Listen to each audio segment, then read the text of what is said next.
നമസ്കാരം, പുതിയ വീഡിയോയിലേക്ക് എല്ലാവർക്കും സ്വാഗതം. അപ്പോൾ ആദ്യമായിട്ട് വീഡിയോ കാണുന്നവർ ഈ ചാനൽ സബ്സ്ക്രൈബ് ചെയ്യുക, ലൈക്ക് ചെയ്യുക, ഷെയർ ചെയ്യുക, സപ്പോർട്ട് ചെയ്യുക. PNC MACൻ്റെ 5th അലോട്ട്മെൻറ്റ് പ്രസിദ്ധീകരിച്ചു. അതിൽ നിലവിൽ സീറ്റ് വേക്കൻസി ഉള്ള എല്ലാ സീറ്റുകളിലേക്കും PNC MAC അപേക്ഷ വെച്ച കുട്ടികൾക്ക് കിട്ടിയിട്ടുണ്ട്. അതിൽ അഡ്മിഷൻ കിട്ടിയിരിക്കുന്ന വിദ്യാർത്ഥികളുടെ ഇൻഡെക്സ് മാർക്ക് പരിശോധിച്ച് കഴിയുമ്പോൾ നിലവിൽ വേക്കൻസി ഉണ്ടായിരുന്ന സീറ്റിൽ അൽമാസ് ഒരു സീറ്റ് ഉണ്ടായിരുന്നു. അതിൽ 422 മാർക്കുള്ളൊരു കുട്ടിക്ക് കിട്ടി. അൽഷിഫയിൽ 430 ഉള്ളൊരു കുട്ടിക്ക് കിട്ടി. അങ്ങനെ നമ്മൾ ക്രോസ് ചെക്ക് ചെയ്ത് പോയി കഴിഞ്ഞാൽ 415ഉം 414 മാർക്ക് മേടിച്ച വിദ്യാർത്ഥികൾക്ക് അഡ്മിഷൻ ലഭിച്ചതായിട്ട് നമുക്ക് കാണാൻ സാധിക്കുന്നുണ്ട്.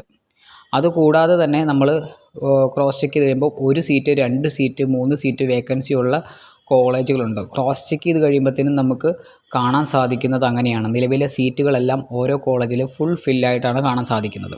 അപ്പോൾ PNC MAC അലോട്ട്മെൻറ്റിൽ അഡ്മിഷൻ ലഭിക്കാത്ത വിദ്യാർത്ഥികൾ 414-ലുള്ളവരുണ്ട്, 413-ലുള്ളവരുണ്ട്.